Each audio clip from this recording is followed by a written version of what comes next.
তো hello everyone, তো আমি চলে এসেছি। তো তোমাদেরকে শুভ দুপুরের শুভেচ্ছা জানিয়ে অনু ব্লগে তোমাদের সবাইকে স্বাগত।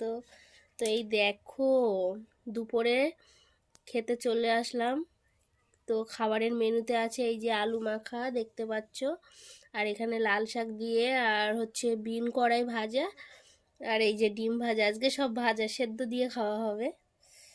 তার সাথে আছে এই দেখো শুকনো লঙ্কার কি চাই, এই দিয়ে খাওয়া হয়ে যাবে।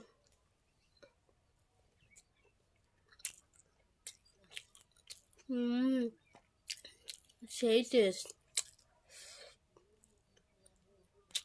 শুকনো ঝাল।